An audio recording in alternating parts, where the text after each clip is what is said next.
Good evening. I'm so glad you joined us for Risk and Resilience for Montana's Trout Fisheries under Climate Change. And I'm going to have Tim advance the slide for me. Oh, there we go. Thanks. This is the 7th in a series of Earth Day talks that we are presenting from January through April, culminating in our annual Earth Day Festival and our annual Earth Day Fun Run. And this year, the Fun Run is benefiting the Indraland Audubon wetland. And that is a special interest to fishers like you because, as you may know, the Indraland Audubon wetland is located just a block from the East Main Street, and it is right next to the East Gallatin River, and it does a very important service of filtering the water that goes into the East Gallatin. So I encourage all of you to get out and maybe do the 5K walk or run or volunteer to help with it or get your family and friends because it will also benefit the fish. So thanks. I'm thrilled. I'm going to advance a slide here.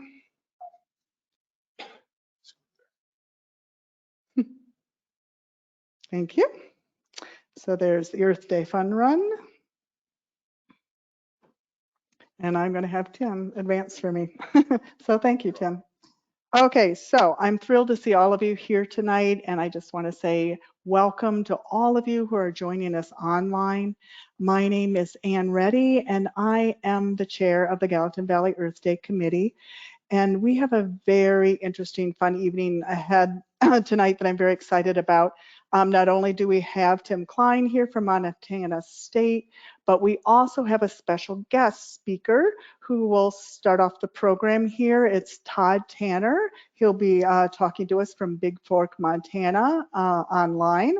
And then after that, we'll be showing a really great short film called Cold Waters about trout fishing. And then we'll follow that with Tim Cline's presentation.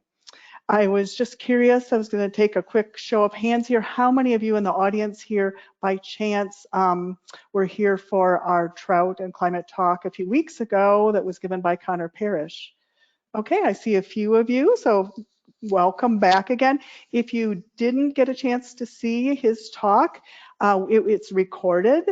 It was really an excellent talk, I have to say, and you can find that on our website at www.gallatinvalleyearthday.org. You just go to our YouTube channel and it's right there. Now for a second show of hands, I was wondering how many of you in the audience was aware or read the report that came out last September 2022 by the U.S. Geological Survey, and it was about the influence of climate change and how it will affect Montana fisheries and the Montana fisheries economy. Have any of you in the audience? I see one hand, so great. Well, that's what Tim is going to be talking about tonight. It was super interesting. It was a study done by the USGS, the University of Montana, and Montana Fish, Wildlife and Park. And they studied over 3,000 miles of Montana rivers, and they came to the conclusion that by 2080, we will be losing 35% of our current trout habitat because it will just be too warm for them. And that will result in an annual loss to Montana's economy of $192 million. So this is a bit sobering, but we at Gallatin Valley, we always like to present an issue and then we like to come up with solutions and ways we can address it. So therefore, we're having Todd Tanner and Tim talk about how we can be more resilient, what we can do for climate change. And also, I don't know if you noticed the table out here in the lobby, or for those of you online, there is a little handout from Citizens Climate Lobby. And they are a grassroots nonprofit that lobbies Congress for solutions for climate change. And they started out small, but they quickly grew across the country, and now they're also international. And they're very highly respected on Capitol Hill, both by Republicans and Democrats, by the way. So I encourage you to check them out and see if there's some way you'd like to get involved with them. I'll introduce Todd just in a moment, but before that, I really wanted to thank our partners, event partners for this evening that underwrote and made this evening possible. Montana Angler underwrote this talk. If you haven't been in their shop, it's a great fly shop down on Main Street here in Bozeman. And also, one of our event partners, of course, is Conservation Hawks, who are providing us with the movie tonight, and Todd Tanner is connected to that. And also, I wanted to thank Montana State University. So you can please check out Montana Angler's website at montanaangler.com. You can check out Conservation Hawks at conservationhawks.org to see what they're doing. And I'd also like to thank Jeremy Roberts at Conservation Media out of Missoula for giving us the file for the Cold Waters movie tonight. Very appreciative of that. Now, lastly, tonight's free event is only possible because of the generous support from a lot of individuals, businesses, and nonprofits in our community. So I wanted to thank Greater Gallatin United Way for being our fiscal sponsor. And then also, okay, hey, thank you, Tim. And I also wanted to thank our premier sponsors, the City of Bozeman and Gallatin Subaru and Audi Bozeman. And then also our benefactor sponsors, which are Sacagawea Audubon Society and Montana Parents Magazine. And then also our stewards, which include Bridger Bowl Ski Area, Valley of the Flowers Landscaping, Happy Trash Can, Bozeman Green Build, Valley of the Flowers Project, and they're responsible for having in the grocery stores around town a lot of reusable bags. And then last but not least, the Gallatin Wildlife Association. And of course, all of the community volunteers who help make this happen. It's really without their generous support, that we're able to bring you tonight's program. So also, I would be remiss if I did not thank the Hope Lutheran Church for providing this venue for us, and also our fabulous tech team here. Lorene Reed is remotely making everything happen for our live stream, and she is from Sacagawea Audubon Society, and Taylor Burlage is right here, and Rich Reddy helping out. And now on to our program. Before I introduce Todd, though, who will be joining us online in just a minute, I just wanted to let you know that we will be having a question and answer period after Tim's presentation. If you're joining us online, if you'll just look at your screen, there's a panel that runs down the right side of your screen. And if you go partway down that, you'll see a box that says questions. Just type your questions into there, and then Rich will be reading your questions to Tim. If you're in the audience here, all you have to do is raise your hand and I'll be coming around with a microphone. We do need to use the microphone so that our online folks can hear your questions. And now I'm very pleased to introduce Todd Tanner, who will show up shortly here on our screen. He's joining us from Big Fork, Montana tonight.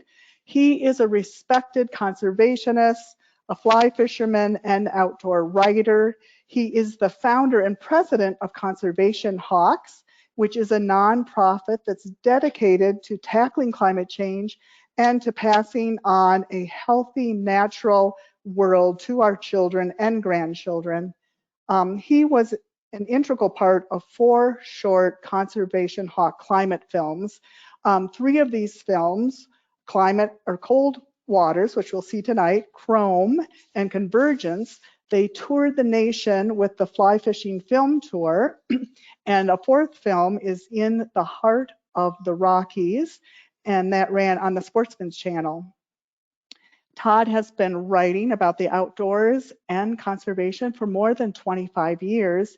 His essays and articles have appeared in national publications such as Fly Fisherman, Field and Stream, Hatch, Sporting Classics, Midcurrent, Newsweek, The Hill, Men's Journal, Forbes, and the New York Times. And I have to say, I first heard about Todd and Conservation Hawks a year ago when I happened to see a great climate article in the New York Times that talked about Todd and his organization, and he was featured in the New York Times and the USA Today.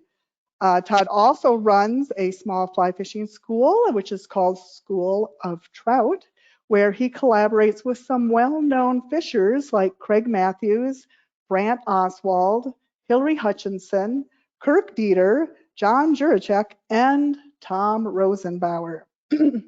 Todd is a lifelong angler and hunter, as well as a former fly fishing guide, and he and his family reside in western Montana. So I'd like to welcome Todd, if you can please, if we could have a round of applause, and we can welcome Todd here to our screen. Folks, it's a pleasure to be here in front of you tonight. I'm going to keep things brief because my teenage son just flew back in from Europe tonight on his first solo trip over there, and I haven't really seen him yet, so I'm gonna be very, very brief. I wanted to kick things off with a very short story. Before we made Cold Waters a few years beforehand, I was up in British Columbia fishing with some friends of mine, and we were out in the wilderness a long way from anywhere, and we were attacked by a grizzly bear. And it was one of those things that we didn't make any obvious or mistakes, any serious mistakes.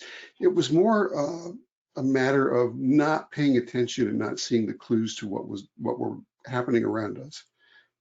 So we were walking down a narrow dirt road, and we ended up being chased by a grizzly bear. And as sort of fortune would have it, I was wearing a pair of slippers. And I'm running down this dirt road next to a friend of mine with a very, very large grizzly bear chasing us. And it popped into my head that I probably wasn't going to survive the situation.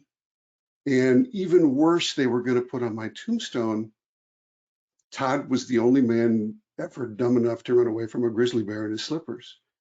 And I got really, really angry. I was just like incredulous. I was thinking to myself, how did this happen? How am I in this situation? And I should tell you, I obviously survived. Everybody survived. There were no issues. The bears were okay. It was a mom and a couple of cubs, and things worked out okay in the end.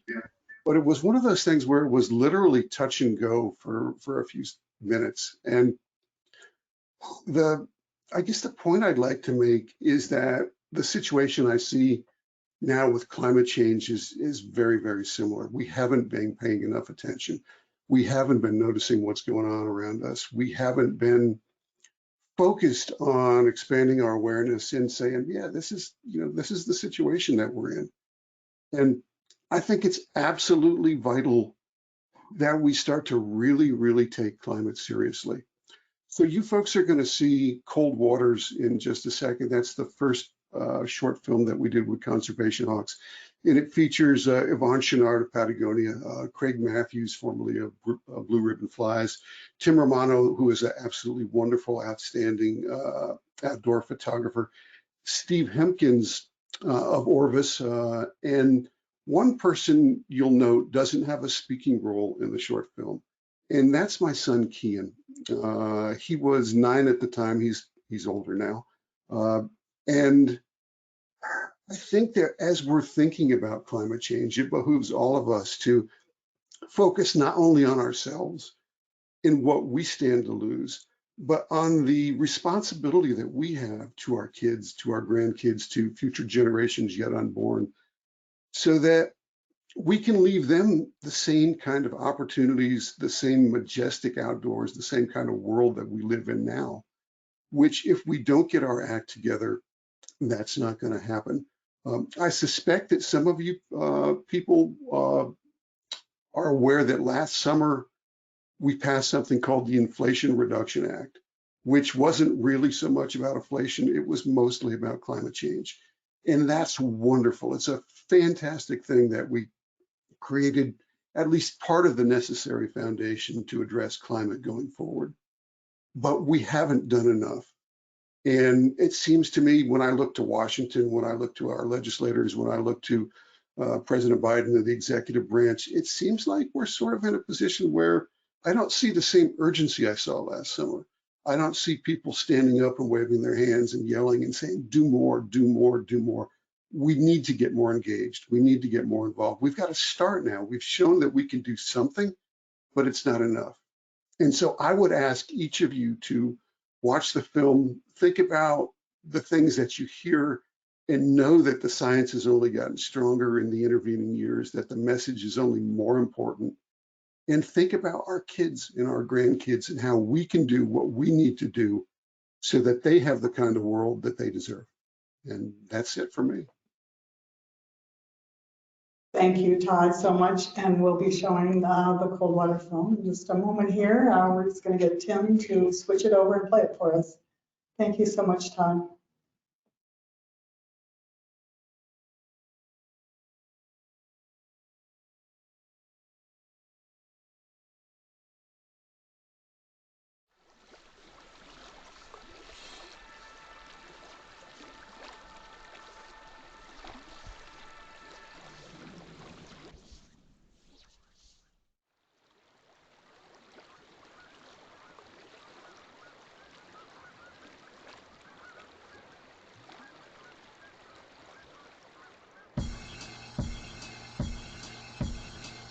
You know, I have friends that say they don't fish because they don't have the patience. Patience, my ass. What it takes is incredible concentration. I mean, you gotta be able to read a stream just like an expert reads a bottle of wine. And you gotta look at little micro currents, and you gotta understand about insect life. I mean, you gotta start thinking like a fish. It's really like a huge puzzle that I'm trying to solve. You know, it opens up an entire world of how everything's connected together. It's really this completely immersive thing that is fly fishing.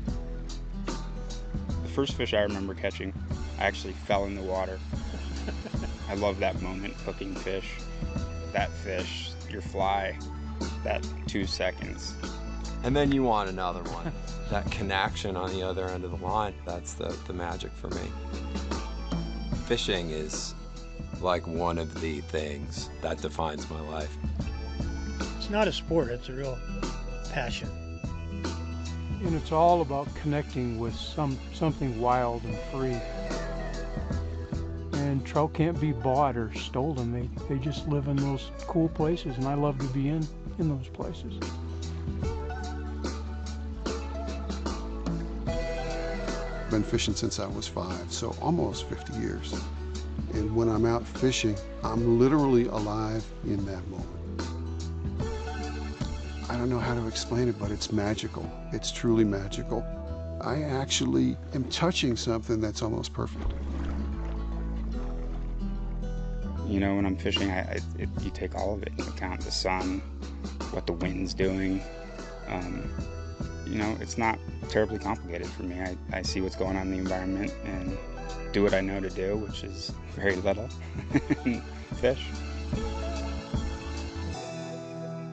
I have a spot I like to fish in Rocky Mountain National Park that no one went to, an old growth canyon that burned in January 2 years ago. At this hour, obviously the lack of snow up here in Estes Park, not a single flake on the ground, is not boding well for this situation. However, Fires are burning in January. Fires become a huge event here in the West. The temperatures are rising, droughts are more severe. All those things are having an impact on the fish that we love and the really fragile ecosystems that they live in. We never used to have stream closures because of hot water. And now, you know, they have to close the Madison, they have to close some streams in Yellowstone because the water gets too warm and then the fish are stressed out. those red dots are the warmest temperatures ever in cities. Folks, this has never happened before. Now, with that heat came an awful lot of storms. About 1,000 storms kicked off on Friday. You know, we've had devastating floods, like streams down to bedrock. We see snowpacks coming later and leaving earlier. We see millions of acres of forests that have literally kicked the bucket, and that's climate change. That's what's happening. So one of the things that not many people understand today is that the science on climate change is really clear, and we know that CO2 has an effect on temperature. About 97% of the people who work on this, the experts, the climate scientists, are in agreement that climate change is a huge issue and that we're causing it. The emissions from our vehicles and from power plants, anytime we burn fossil fuels, and we dump 30 billion tons of CO2 into the atmosphere each and every year. And that's having an impact. It's raising the temperature here. And then we see all these things happening that we've never seen before. And something happened today in this country that's never happened before. Take a close look. Across the southeast, almost 1,300 severe weather reports. Today was day 87 for those folks to have 100-degree heat. Much of the country is about to feel record warmth for the start of December. Meteorologist Tim Cline. I see things changing pretty rapidly. I'm not a scientist, but it worries me, you know? I've been fishing all my life. You know, it's a habit I picked up when I was about 6 years old or something. You know, you start out young like that and it stays with you forever. When I'm out on the river, I belong. I mean, it's about belonging. It's about being someplace where it's natural to be. And then I look at my little boy, he's 9, and I think, you know, whether he falls in love like I have or not, I want to give him those opportunities, and I want to make it like he has the chance to do that. And man, it's all at risk, and for whatever reason, we don't see that clearly. At least we're sure not acting like it's happening. I mean, I love catching fish. I mean, it's pretty obvious to me that fish need a few things, and it's pretty simple. They need cold, clean, clear water. You know, it's the last thing that I'd ever want is some of these places to disappear. This is my religion. I mean, I love fishing. It's one of the few things that I do that time just kind of washes away. When I think about all the threats to cold water fisheries, it makes me incredibly angry. Of course, wild and native trout live in cold water, pure water habitats, such as we are so blessed to have here in the West. And that's one of the problems that we face as climate changes. We don't have that reservoir of cool, clear, clean water coming down from the mountains to keep our rivers and streams cool. Without cold, clean water, we don't have wild and native species of trout. If we let that slide, we failed. And we have to take the time to say, okay, let's look at this honestly and accurately, and what do we have to do about it? We're not going to turn things around without changing government, because government can make big changes. I mean, if you got a politician who's running for office who thinks he's smarter than 98% of the world's climate scientists, they're crooks or they're dumbasses. We have the tools, the technology to really change the course that we're on. We've got the technology, and what we need now is the leadership. Here in the U.S., I mean, we like to think that we're special. We like to think that we're unique. In many ways we are, because we have the ability to lead. We have to lead in the world by our example. We've always been there, we've always done it in the past, and there's no reason to think we can't do it going into the future. At a time right now where our federal leaders are kind of irresolute, climate change should be right at the forefront. I mean, it's really important that we talk about this and that we take action on it while we still can, because we can come out the other side of this. There is hope, but if this gets away from us, it takes everything else away. And if the U.S. doesn't lead on climate change, nothing gets done. You know, we fixed things in the past, like acid rain, the hole in the ozone. The science says there is a chance to fix this, but we have to act right now, and we have to act very fast. As a community of anglers and hunters and outdoors people, as a whole, we're a powerful voice, and we can change things, you know, speak up. This is the defining social, environmental issue of my generation and probably all generations to come. There's that Norman MacLean quote, you know, no one understands time until eternity is compressed into a second, and the whole world's a fish, and then that fish is gone.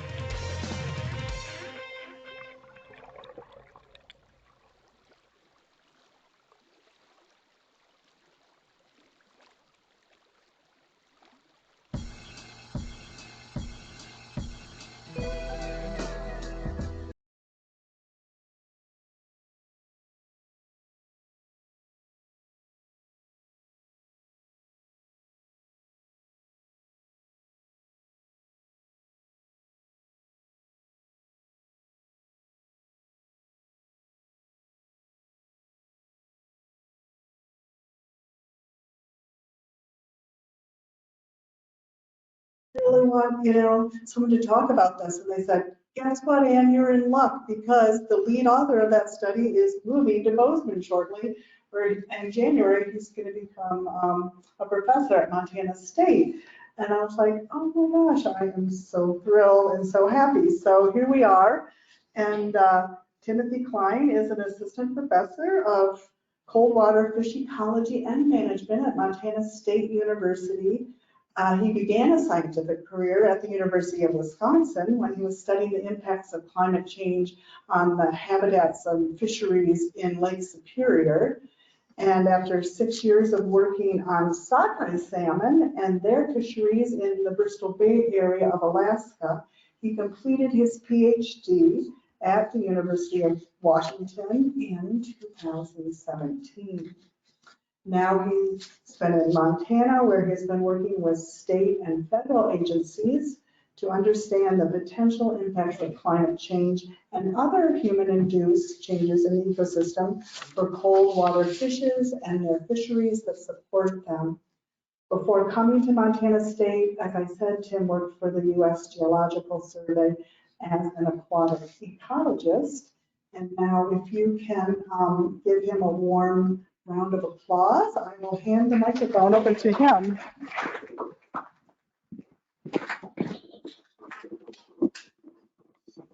And we'll just give him a moment to switch over.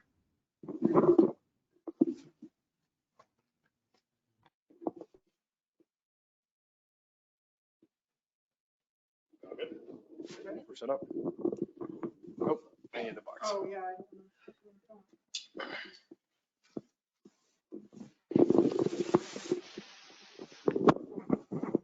Okay, thank you. Yeah, I'm really excited to be here, and thank you for all of you for being here in person. I really enjoy having the in-person audience. So yeah, if you haven't seen Connor, if you didn't see Connor Parrish's talk, I highly recommend it. It's very good. Connor, when Ann asked both of us to give a talk about trout and climate change, we actually got together and had a beer, and we're like, all right, are we going to talk about the exact same thing 2 weeks in a row and like completely bore people? And so Connor really came at it from the Trout Unlimited perspective. He talked a lot about the fish physiology and the big changes and threats to trout from just temperature and stream flow, and I'll touch on some of that stuff today, but also invasive species and hybridization and a lot of other issues that people are probably familiar with trout in Montana. So I'm going to take a slightly different approach, and I'm going to talk a little bit bigger picture about fisheries. So Ann, wonderful introduction. I just want to say I've been studying cold water fisheries for about 15 years now. I started working on Lake Superior when I did my undergraduate at University of Wisconsin, and then I spent 6 years in Bristol Bay, Alaska, both studying sockeye salmon, but also working in the commercial fishery, working with management. And so I'm gonna use examples from almost all of those experiences and science that I've been completing over the last decade on cold water fisheries to sort of inform what is happening with our fisheries here in Montana and inform how we can maintain resilient fisheries in the face of climate change. So I structured my talk around my title. I'm gonna try to spend about a third of my time talking about risks of climate change for trout fisheries. And then I'm gonna try to spend 2/3 talking about how ecosystems are resilient and how that can translate to our fisheries if we manage them in the right way.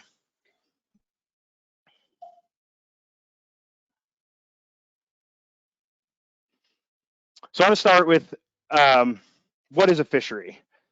And it's important to note that when we're talking about fisheries in this case, we're talking about the populations that support them, which I think is what most people think of when we think of how's climate change going to impact our fisheries. But fisheries are interactions between the species that we're interested in harvesting or in catching for recreational fisheries, how they interact with their environment, their habitat, and then of course how we interact with them and the feedbacks between all of these components. There is no fishery without people and their interest in those populations. So that's a really important definition for the way that I'm going to think about risk and resilience and talk about risk and resilience tonight. So when we're thinking about how climate change might affect our fisheries, we want to think about how it affects all aspects of this and the interactions between these different components. We're just going to look at these two mostly today, but of course, I think most people, when we think of climate change, we think of trout. Changes in habitat, changes in temperature, the amount of water might shift the distribution of trout, of our target species in space and time, so that we might have to travel further to find them. They may not be in habitats that we used to catch them in, right? So those are some of the, I think, the primary things we think of when we think of climate change and trout. But just and equally as important, climate change has direct effects on anglers. It affects the decisions about where and when people choose to go fishing.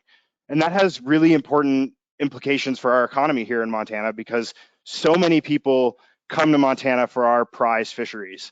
And if climate and weather and water temperature and potential management closures are happening because of climate change more frequently in the future, people may choose to go other places to fish for trout, or other places to fish for other species. So my definition of fishery, I just want to highlight that we're really thinking about both the direct impacts on anglers and also the indirect impacts by the effects on the species and moving around, how they might move around with climate change. So it's probably no surprise to anyone on the call, but trout fishing has exploded in popularity, and those effects are really acute here in Montana. So a lot of what I'm going to be talking about tonight is interwoven between this study that we did with Montana Fish, Wildlife, and Parks to assess changes in angling participation in Montana over time and how climate change affects those fisheries. So this is from, if you've bought a license in the state of Montana to go fishing, they send out a random subset of surveys to licensed anglers, and you are asked to report how many days you went fishing on which sections of river, other information about what species you were targeting. And so they do this every other year, and it's a really large effort. And I've really never seen a data set like this in my career so far, where there's such proactive decision to monitor what's happening with these fisheries over time. So they've been doing these surveys even before I'm showing here, but they sort of became standardized and more regular in 1983. And so here I'm showing the angling pressure, which is the millions of angler days. So if you go fishing, one person on a river for one day, that's one angler day. So in 1983, there was about 750,000 angler days total on Montana trout rivers. And that total pressure has about doubled to 2017. So over the last 3 decades or so. Most of this growth in this, I have 2 different colors here. One is resident anglers and in green, and then in yellow is non-resident anglers. Most of this doubling that we've seen in total fishing pressure on our rivers has come from increases in non-resident anglers. And again, this is really important for our economy, because Montana Fish, Wildlife, and Parks has estimated how much people spend per day to go fishing for trout in Montana. And residents spend about $90 a day. So that's some gas to get their to drive back and forth to the fishing site. Maybe they grab a beer with their friends afterward. Non-residents come and they spend about $700 a day. And so they're hiring guides, they're staying in hotels. There's a lot of economic activity generated by people coming to Montana to go fishing. So about a 2x over the whole state. But the way the survey is set up is that they actually include these maps and you color in sections where you went fishing. And so we can narrow in where are these big changes in effort. So here I'm showing a map of all the river sections that we included in our study. And I just want to highlight the scale here. This is a percent change in fishing pressure, this color. And so a 100 is a doubling. So you can basically consider these as like multipliers. But so when you look at a place like the Madison River here, most of these rivers around Bozeman, we're talking about approximately a 4x increase in fishing pressure. Places like the Blackfoot River outside of Missoula, the star of the river runs through it, have seen even more substantial increases in angling over this time period. So of course, this means that trout have become an enormous part of our economy here in Montana. So these are numbers again from Montana Fish, Wildlife and Parks, and they do all the monitoring and the surveys that are required to estimate these values.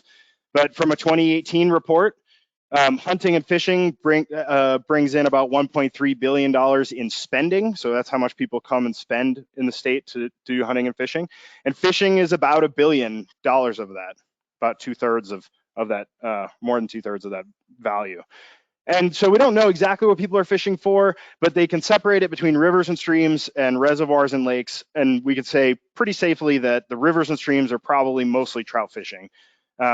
So $750,000 per year in spending on trout fishing in Montana. And again, most of that economic activity, about 6 times, non-residents are spending about 6 times what residents are on fishing in the state. So what's really important when we sort of dug into this, we looked at river sections where the water was cool and trout were abundant versus places where or cold and trout were abundant. Sorry, this is a subtle distinction, but it has important physiologic consequences for fishes, and it determines what species you ultimately find there. So where water was cold and trout were abundant, we compared that to sections of river that are a little bit warmer, and they tend to favor species like walleye that have a slightly higher temperature preference. So that would be the cool water in red here. And so this is all broken down by those resident, non-resident, and then aggregate metrics. But here I'm showing the angling pressure per kilometer over time. And we can just focus out here at the right-hand side of the graph. Cold water has substantially more angling pressure on it in Montana than cool water. And so that means that this cold water is the economic driver of those economic fishing numbers that I just showed you. And so we can do some back of the envelope calculations, and cold water is generating about $500,000 per kilometer in spending by anglers in Montana, compared to about $50,000 per kilometer for cool water fisheries. So they're 10 times more value per unit length for our fishing economy in Montana. So there's a lot at risk here because, of course, trout are cold water species. They prefer cool water, and they need it to thrive. And of course, the climate is changing. As the video said at the beginning, the science on climate change is clear. We know what direction we're headed in. We know why we're headed in that direction. Some of the really clear predictions that come out over and over again, we're going to see less snow in the future. More precipitation, warmer temperatures will mean that more precipitation falls as rain rather than as snow. And snow is really important for trout. Snow is fish habitat. It's just delayed. It's hanging out in the mountains. It's waiting till August to flow into our rivers and provide that habitat for our trout fisheries. So losing snow is an incredibly important or incredibly big deal for trout fisheries. This is a figure from Mote and Sharp in 2015. This is the percent change in snowpack in the western US between 1955 and 2015.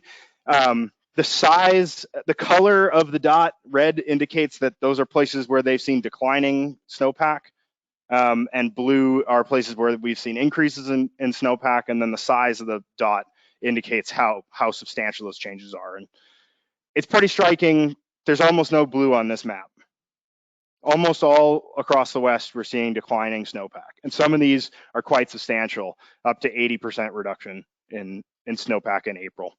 So this has really important, as I said, consequences for trout fisheries. Some other really clear predictions from climate change is that we're going to see more extreme events, increasing frequency, more frequent, and more extreme, the higher severity extreme events. So this is a photograph of Yellowstone River flooding last spring. Wildfires are increasing across the West. And these are really unpredictable events. And so they're going to increase in frequency, but that doesn't mean that we're going to know when they're going to happen. And so we need to sort of, one of the messages I'm going to talk about today is in terms of making fisheries resilient, is we need to be able to roll with the punches, basically. And how can we make our fisheries resilient to not knowing when these are going to happen, where they're going to happen? Another important extreme event that is really consequential for fisheries is drought. And we're likely to see increasing frequency and severity of drought events. And of course, fish need water. And so I think it's fairly obvious why drought might have really big impacts on trout fisheries. So we've done a lot of work to look at what might happen to trout in the state of Montana. And this is a figure from a paper by Donovan Bell, who is a PhD student at University of Montana. And what he did was fit what's called an occupancy model. And occupancy is just a fancy term for whether or not the fish is there in a specific habitat. And so what these figures are showing are future changes in occupancy. So red colors mean that fewer habitats within those polygons are going to have, they're going to basically lose trout habitat in the future. And the rates here, this is like 2% per decade in the darkest red, and dark blue would be increasing by 1% per decade. And so this is 5 different species. We have west slope cutthroat trout, bull trout, brook trout, brown trout, and rainbow trout. And it's important to note that brown trout and rainbow trout are non-native species. They do have a slightly higher temperature preference than most of our native trout species. But in general, when you look across this top row, there's a lot of orange and red. So we're likely to lose trout habitat in the future, particularly for these native bull trout and west slope cutthroat trout. For brown trout and rainbow trout, a lot of this light blue color, they're predicted to be about the same. And that, again, is owing to their affinity for a slightly higher water temperature. But it's pretty clear that we're likely to lose trout habitat in the future. We looked at this also in these trout fishing rivers where we assessed the fisheries. And so on the right here, I'm showing a histogram. And so basically we're just counting up the number of stream kilometers in our study by different temperatures, mean August temperatures here. And I've color coded them again by sites where the waters, where we see a lot of cool water species and in red, and then sites where we see cold water species in blue. And so what I'm showing this for is that we can see this separation in water temperature between places we see trout in blue and places we see species like walleye that tend to like slightly warmer temperatures. And the split here, where you start to see more of the separation, is about 18 degrees centigrade, which is about 65 degrees Fahrenheit. And so if we look at our habitats now that are colder than 18 degrees versus what we predict they might be at the end of the century, 2080. So this is a climate change scenario. It's actually a relatively moderate climate change scenario. We're on pace to exceed this. But here I'm just mapping out the percent change in cold water habitat for these important trout rivers that we were, again, studying the economic value of them. And the scale here is pretty extreme. Some of these river sections are predicted to lose 80 to 100% of the habitat that currently supports trout. So they're pretty dire predictions. And across this entire network, 35% of what is currently cold water habitat is likely to exceed that 18°C threshold by 2080.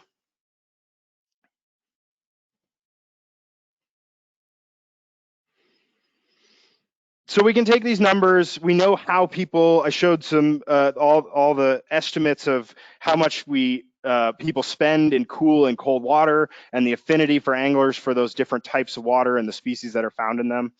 And we can take those estimates that we see of, or the behavior that we see now of anglers, and we can project it into the future, which is a big assumption. We're basically saying if angler preferences stay the same, and people still only want to fish for trout and they want to go fish in the same places, what can we expect in terms of loss of angling pressure and ultimately economic revenue across the state? And so this is I want to stress that this is like quite a back of the envelope sort of calculation. We're making a lot of assumptions, and it sort of represents a worst case scenario for trout fisheries. So in terms of the economics here, we're projecting a decline in angling revenue for 76% of the river sections that we studied by 2080. So most places are going to see declines in fishing pressure and the revenues that the fishing pressure generates. If we, again, the map sort of shows it spatially where we're going to see the most intense places. This is the Upper Madison. Part of the reason why it's so intense is because there is so much fishing pressure. There's a lot of potential. A little change in Madison fishing pressure can have large economic ramifications for the state's angling economy. If we sum up all these changes across the map, the estimate is about $200 million per year loss in angling revenue. And so that was the number that Ann quoted at the beginning. And that equates to, just to put it in reference, for all of the spending that we see across the state in trout fisheries, that's about 30% of what we have, what people are spending in the state right now to go fishing. So there's a lot of, again, some really large potential impacts of climate change for our state's recreational fishing economy. So one thing I want to point out, though, is even though we know where we're going with climate change, we know what direction we're headed, we have lots of really clear predictions, there's an enormous amount of uncertainty about where we'll end up. So this is just a graph of where projections of global temperatures based on different climate scenarios. And climate scenarios, which are all these different colored lines, are basically guesses about how we as a society will react and change. And so, of course, we have no idea. Are we going to get serious about climate change and make a big change, in which case we might end up at sort of this orange line? Or are we going to do nothing about climate change, in which case we might be in this red line? And then, of course, the understanding of the climate system is the sort of noise around these scenarios. But we add it all together, at the end of the century, temperatures are, span that, in terms of our best guesses, span that whole gamut, because we don't know what's going to happen in the future. The future is incredibly hard to predict. So I want to take issue with something that was said in the video, and I take issue with it all the time in a lot of conversations. There's a pervasive idea that ecosystems are fragile. Ecosystems actually are anti-fragile, and they're incredibly resilient. And I want to talk about one really important reason why. So many of us have retirement portfolios. In financial sectors, the future is also incredibly uncertain. And the way that investors hedge and bet against risk in the future and hedge against risk in the future is they diversify their assets. So you don't own only one stock, you own a suite of companies. And as one company goes bankrupt and tanks, other ones pick up the slack. And so the benefit of diversifying the assets is that the aggregate and the growth in the stock portfolio is stable and more productive over time. And these exact same dynamics play out in ecosystems. So I want to talk about, so that's called the portfolio effect. We take aggregations of stock and put them in mutual funds and build stock portfolios for retirement in order to have more stable economic returns for our future. And the portfolio effect plays out in ecosystems as well. So there's two examples here. A lot of this has been pioneered in the salmon ecosystems that I did my graduate work in. But here you have two different prey sources for trout. One comes from the river itself, this blue line, the aquatic resources, and one comes from bugs and critters falling into the streams to feed trout, which we know is also really important. And what's interesting about looking at these two graphs is that when the blue is slumping, when there's fewer aquatic resources, there's more terrestrial resources available to trout. And so if you look at the total, and then when terrestrial resources are slumping, the aquatic is picking up the slack. And so the net prey available to feed trout is stable over time. They don't have these big booms and busts based on one single food supply. So we see this with salmon abundance as well. And so in this graph, I'm going to call it a spaghetti plot. Every individual colored blue line here is an individual population of salmon. Salmon are remarkable fishes. They return to the natal stream that they were born in. And so you end up with these independent populations that are genetically distinct, and they sort of have their own dynamics. And each of those habitats has a different dynamic as well. Some of them are snow-fed water. So they really rely on big snowpack years. Others are groundwater fed. And so when the snow is low, maybe the snow streams don't do as well. And then in that year, the groundwater streams are more productive, and then vice versa. When snow is abundant and there's lots of water in the streams, the snow fed streams are more productive. And so the point is that each one of these populations sort of has its own dynamic, and they're all responding to the environment differently. And so if you relied on any single one of them, your variability is absolutely enormous. But as an aggregate, they're much more stable through time. So all the spaghetti noise collapses into this dark black line, which is total salmon abundance returning, in this case, to Bristol Bay, Alaska, and the commercial fisheries up there. So this is the portfolio effect in ecosystems. So I want to show one more example of this. I just love this project, and it's a really cool illustration of this. So this is work that was pioneered by Sean Brennan, who is a postdoc at University of Washington. So fishes have these ear stones. They're called otoliths. And otoliths grow like tree rings. So we take them out of fishes, we mount them in epoxy, we slice them in half, we polish them up, and they look like this. And so this is the beginning of the fish's life in the middle here. It's called the core. And as the fish grows, more and more calcium carbonate is accreted onto the core. And it records the water the chemical signatures of the water that the fish is living in as it's growing. And so we can map out, in this case, this is strontium isotopes. So different strontium with different numbers of neutrons in it. And we can map out different chemical signatures all across the Nushagak watershed here in Alaska. And then we take a really fancy piece of equipment, we hit this with a laser, we blow off little chunks of this material, we send it through a machine that tells us how much strontium is in each material, and we scan a line across this as the fish grows.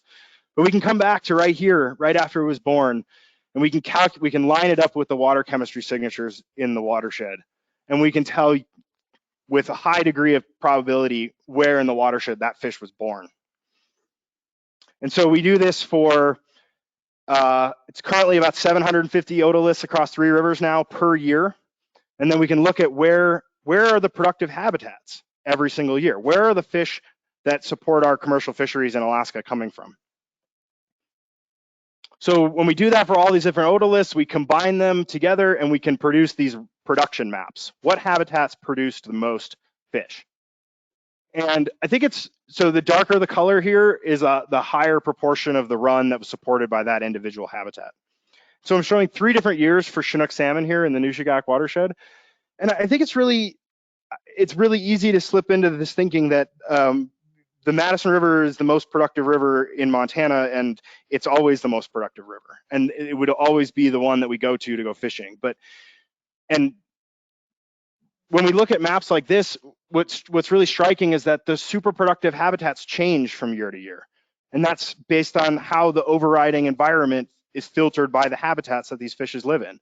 So here, the upper Nushagak in 2011 produced like 90% of the run that supported the fishery. Just this little stretch of river. I mean, most of these light colors, reds are, you know, I guess I call them noise. They're low numbers of fish relative to this dark red vein right here.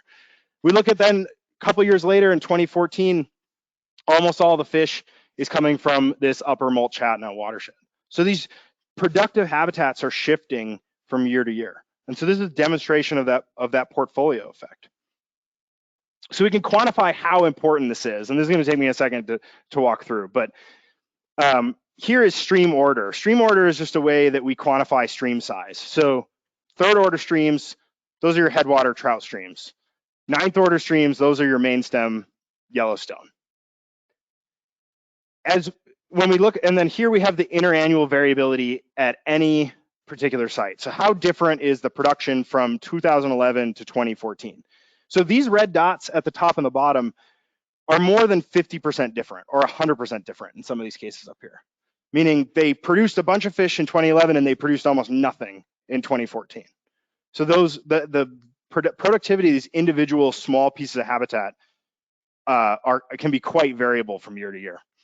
But as we aggregate all those fish, again, as we move up in spatial scale, sort of like that spaghetti plot, as we move to the larger and larger river, as we move down towards the commercial fishery at the bottom, all these fish are filtering down. The interannual variability to people catching fish here at the bottom is nearly zero. It's incredibly reliable from year to year. Even though if you relied on the fishery in this specific habitat, there might be, you know, a ton of fish one year and almost none the next. So really boom bust. So this is that portfolio effect in action. So we also see portfolio effects by how fish move around. So trout are mobile and they need different habitats or they're going to use different habitats across their life cycle based on the demands of their specific life stage. So this is some really interesting work from Johnny Armstrong at Oregon State University. And it's a little bit complicated, so I don't walk through it, but the color bar here and all the colors we're looking at on this river network are basically growth potential. How profitable are those habitats for trout, which are cold water fishes?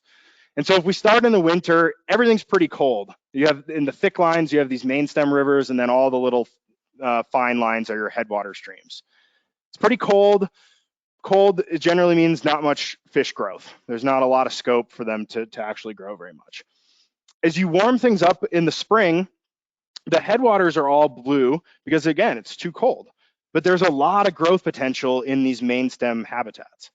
And so fishes actually move into those big main stem rivers during these warmer parts of the year in order to maximize their growth potential and feeding opportunities. And then we move into summer. And the main stem rivers are probably too warm, and all these headwater streams have all the growth potential. And that's where we see trout then move into headwater streams to avoid those stressful conditions and to optimize their growth.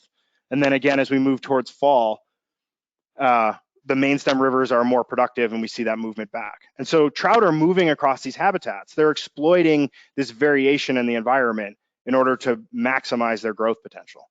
So this is just another demonstration of the portfolio effect. The use of all these different habitats to make the requirements for trout more stable over time. So it's a really big question though. Hopefully I've demonstrated that this portfolio effect works for ecosystems, but does this translate to people? It's a really open question. We have to be able to exploit that variation in the environment like trout are. So we looked at that angling pressure data over time, and we used the past to understand the future. So we've had a lot of drought we've had a lot of drought in Montana over the last 30 years. So this is the Palmer Drought Severity Index, just a metric of how extreme our drought is. So anytime these black lines fall below into this yellow zone, we're talking about moderate, severe, or even extreme drought. And I just want to point out, each one of the black lines is one of the individual sections, river sections in our study. And there's an enormous amount of variability. Even if the state of Montana or a large swath of Montana is in a drought, we see some sections in severe drought and some are not experiencing drought at all. And those might be in the same river basin. And that's based on the fundamental habitat and water that supplies those individual streams. So we looked at how anglers responded to these droughts across the state through time. So here is a plot that's showing the drought effect. So if the points are up here, we're seeing more fishing in those sections during drought. And if the points are down here, we're seeing less fishing during drought. Okay, so I think we went into the study expecting to see lots of strong negative effects of drought on angling across Montana. And so, but what I want to point out here, we have resident in green and non-resident in yellow. Most of these points are actually above this 0 line. So we're seeing more fishing on a lot of sections during drought. And there's some interesting ideas about why we see that. Maybe people flocking to water during hot, dry years to recreate. But we see this positive, we also see negative. And so this implies that people are basically moving from, we're seeing less angling pressure in one section, maybe because it's more drought affected, and they're moving towards more drought resilient. So people, the variation that I showed you in drought responses across all these different river sections is providing opportunities for anglers to move and find more drought resilient river sections. And so we can look at sort of how that looks on the map here. And this is the blue colors are more fishing during drought, and the red are less fishing during drought. Some really well-known rivers that are strongly drought affected here in red this is the Big Hole River. Big Hole is a largely free-flowing river, and it has, when Montana is hit by a severe and extreme drought, they have lots of water quantity and water temperature issues in the Big Hole. Where do we see a lot of blue? Headwaters, upper sections of some of these rivers. The Madison has 2 dams, and there's a lot of ability to control water and water temperatures, and that makes it a refuge for angling in drought years. So again, the variation that we see on the landscape allows us as mobile fishes to move around and find fishing opportunities in order to make our fishing more reliable through time. And so we can quantify this just like I have in all the other demonstrations of portfolio effect. So here's a spaghetti plot for our angling spending in this case, but we could also do it for angling pressure. The finest resolution in our study is the sections. Those are those gray lines, and you can see they have the most variation. There's enormous variation in any individual river section from year to year in the amount of angling pressure that we see. But as you aggregate to rivers in purple, so there's multiple sections within a river, and then rivers within drainages in red, and then ultimately up to the angling pressure we see across the state, it's incredibly stable.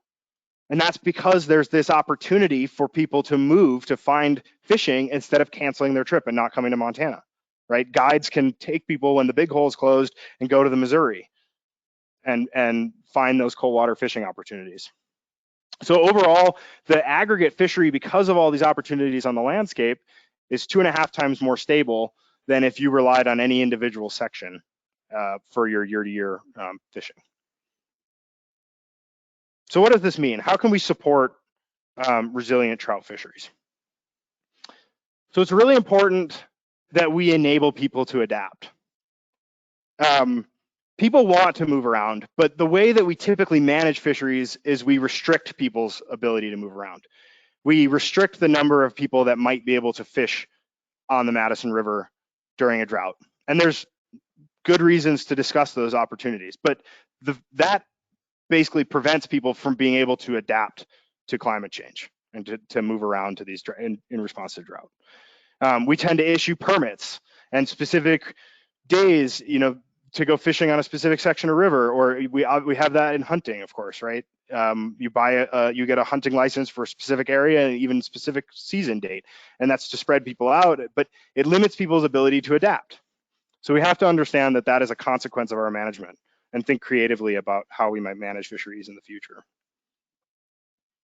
Of course, the ability to move around and have all this different expression of drought severity on the landscape relies on having a diversity of habitats. And we in Montana, we have an incredibly diverse array of trout habitats. I had this neighbor, and I used to live in Whitefish, Montana, and in 2021, we had really extreme drought in Montana, and there was enormous closures, fisheries closures across the state. And he was getting back on his car to go fishing. He's like, I'm going down to the Yellowstone to go fishing. And I said, hey, they closed everything. Like, I just cancel your trip. And he said, no, we're going to fish the spring creeks. It's because during a drought year, the spring creeks are still flowing and they're great places to go fishing. And even though those are really small pieces of habitat in our large landscape of recreational fishing here in Montana, they are incredibly important in years where the large main stems are closed. It's part of this diversity of habitats. And so we really need to maintain and restore this diversity and think about this diversity as we're restoring. And I know Trout Unlimited has a big focus on this portfolio and maintaining a portfolio of habitats. Probably the biggest threat to trout from climate change is stream flow. And so we really need to maintain in-stream flows. And this is a really controversial and difficult and sticky problem to deal with. And I love this quote from Aldo Leopold. Conservation without a keen realization of its vital conflicts falls to the level of a mere utopian dream. So if we don't realize and cope and grapple with these really challenging conflicts between resource users, then we really can't achieve our conservation goals. So I've been working with Montana Fish, Wildlife, and Parks to understand how important is water for trout in Montana. And it might sound obvious on its face to say water is important for trout, but we don't actually know how much water and how important water is for trout. How do we translate cubic feet per second in our rivers to trout per kilometer? So this is some data from the Beaverhead River. The black dots are brown trout estimates that are collected every year by Fish, Wildlife, and Parks biologists. The red are rainbow trout estimates, and then I've overlaid the blue line here, which is stream flow from a USGS discharge gauge. And it should be fairly apparent that when stream flows are good, we tend to see a lot of trout in our rivers, and when stream flows drop, we tend to see declines in stream flow. There's lots of coherence between these two patterns. So a big goal of this research is to inform trade-offs. How do we make difficult decisions about water allocation? Or more importantly, how do we value water so that we can purchase water rights in times when fisheries need it and agricultural producers can purchase water rights or vice versa? So we have competing uses of water here. We have extremely valuable fisheries that require water, especially in droughts, to maintain our productive trout populations. And of course, we have demands for energy and for agriculture, lots of important competing demands. So even though these trade-offs have really important decisions across all these stakeholders, we really don't have a quantitative understanding of the relationships that underpin these decisions. How much water do we need to support how many trout? Critical question. So this is a little bit complicated, but I think it's really valuable and worth working through. Here is just this is a computer model of a trout population, and it's modeled after populations here in Montana. Pretty close. Let's focus on the gray line here. But basically what this says, this is the number of trout you have in this year, and this is the number of trout you have next year. Okay, so under an average flow year, the difference between this black line and the gray line is basically like the interest on your bank account. The black line is the principal, it's how many trout do we have in the bank account, and the difference here is the interest. And the more interest we have, the more wiggle room we have as managers. There's excess production in the population. So in a fisheries context, we call this surplus production. So all I've done here is subtract these two lines. So there's lots of surplus production available here in average flow years. These populations are productive and they're robust. So what happens as we start to experience drought? So these different colors I've coded in, this is a 1 in 5 year drought. So a relatively common low flow event. 1 in 5 years, 1 in 10 years, 1 in 50 years, extreme drought event. What happens to our surplus production, the interest on our bank account in terms of trout populations? It gets cut down substantially. So we have less wiggle room for management. There's less incidental mortality that can be sustained by recreational fisheries in our catch and release efforts. These are the types of relationships that are needed in order to inform those decisions between water use for agriculture or hydropower and how much water we need to maintain in our rivers. So on the horizon, we just received a grant from NIDIS to really dig into some of these relationships. How much water do we need for our trout to support our trout fisheries, and ultimately to build an early warning system to help managers understand what are the impacts of the droughts we're experiencing on populations down the road. So if you're interested, you can read more about what we're doing on drought.gov. So with that, I just want to acknowledge that a lot of the work that I presented today are not all my own ideas. A huge number of researchers and managers have weighed in on these ideas and worked on these different projects that I've talked about, and enormous number of different funding bodies as well. And with that, I take questions.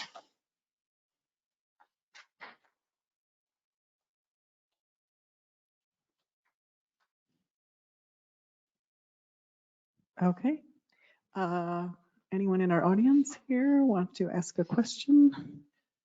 I don't see any hands, but Rich has one from online. Thank you. Don asked during the presentation, how is the snowpack in Montana this year, and how does the fishing season look?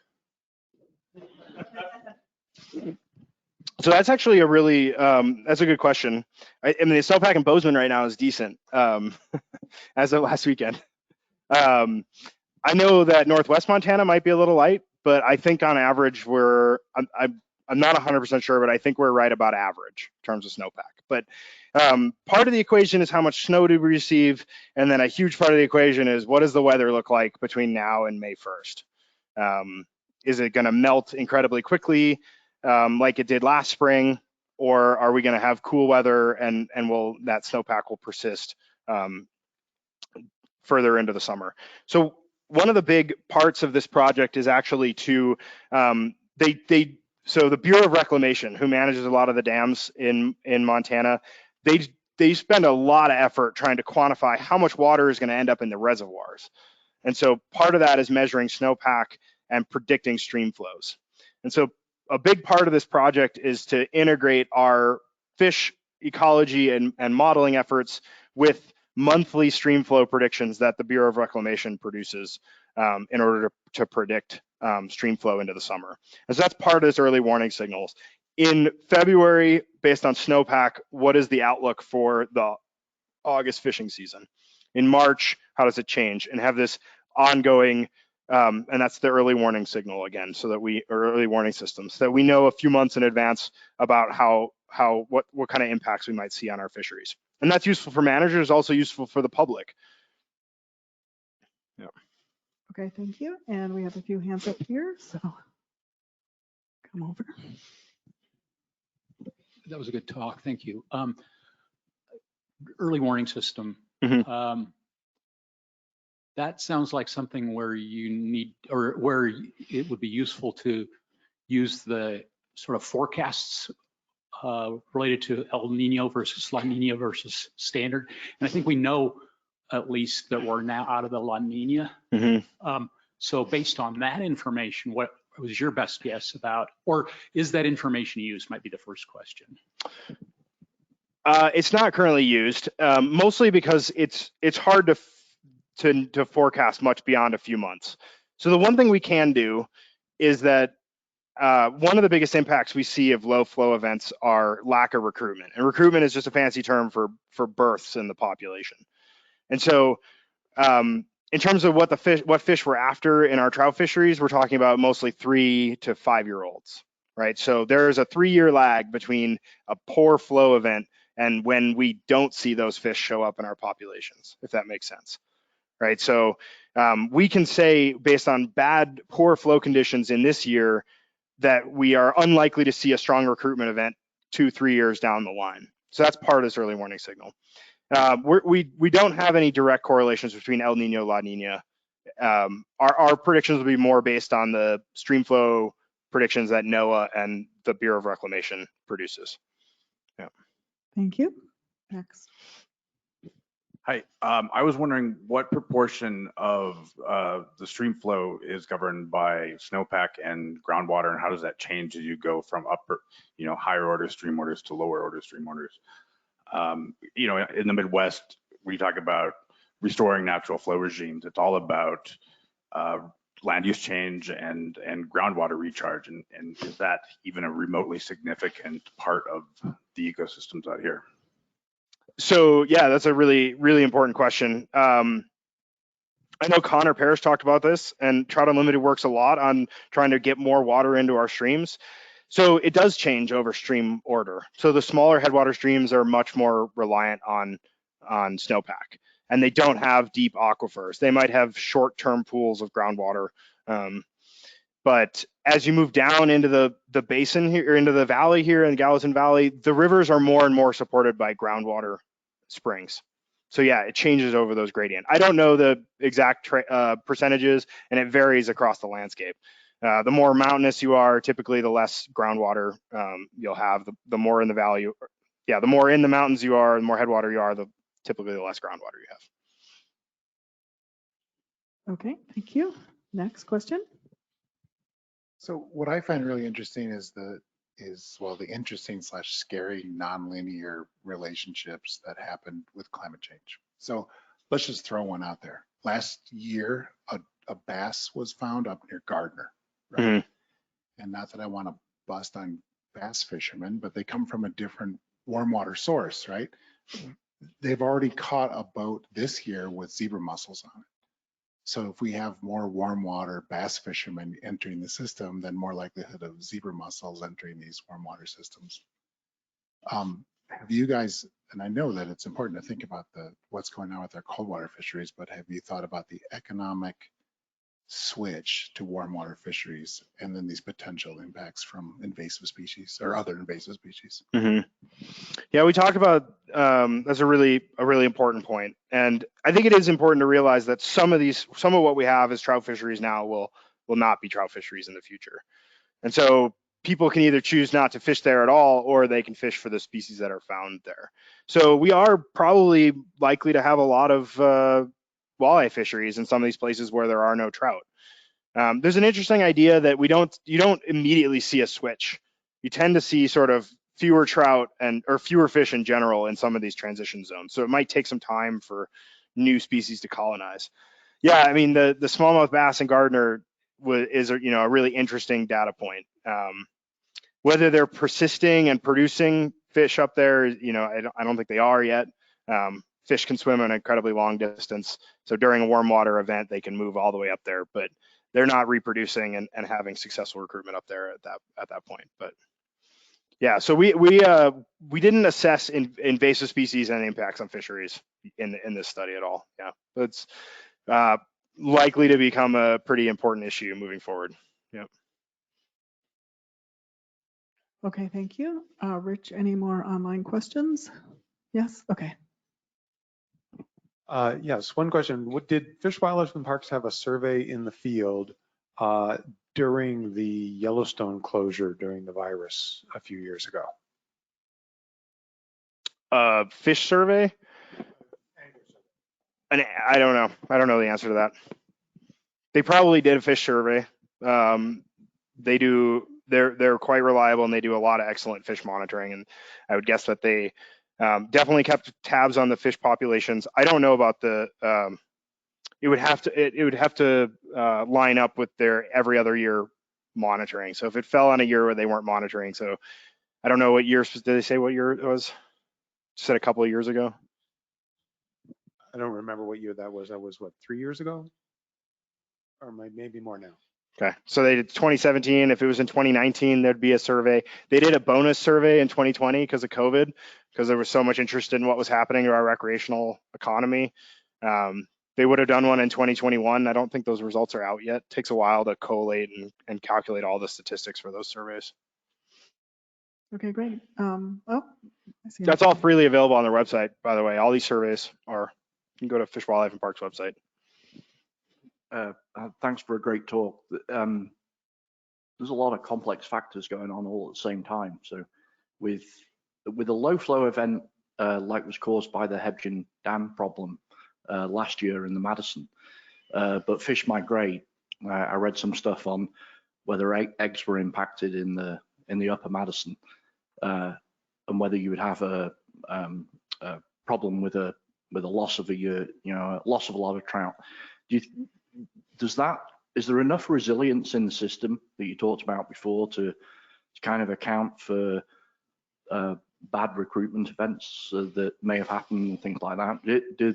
Does the fish rebalance into the system flexibly like that? So, yeah, that's a super interesting question and a very important one. And yes, fish populations are quite resilient because one of the primary factors that limits population growth is density dependence. There's too many mouths to feed, basically.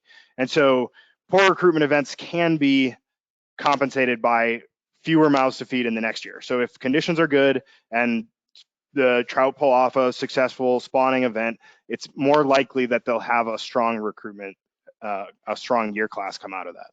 So there'll be a gap, but it usually then is followed up by strong recruitment after that. But I don't know specifically about the Hemkens effects yet, and we likely won't know the effects of that specific event for a few years still. I'm sure the biologists, Mike's not here, Mike Duncan with the Gallatin and Madison, I'm sure they're monitoring, and they have some idea based on whether or not they're seeing some small fish, whether or not there was recruitment. Yeah. Thank you. Okay, last call. Any more questions here in the audience? Rich? Nope. Okay, well then, thank you so very much, Tim. It was really an interesting and enjoyable evening. And yeah, so I'm just going to switch over. Okay, let me turn this off. Great. Okay, well, I just wanted to thank all of you for coming out tonight.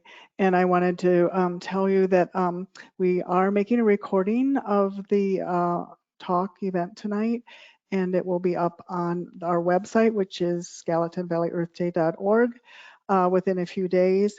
If you did register for the event, then we will be sending you the link to that recording with some additional information about trout and climate change. I would asking you to please join us for our next talk. It's a partner event with Sacagawea Audubon. It's at their monthly meeting on Monday, April 10th, right here back at Hope Lutheran, and it will also be live streamed online. And it does relate to trout fishing in a way.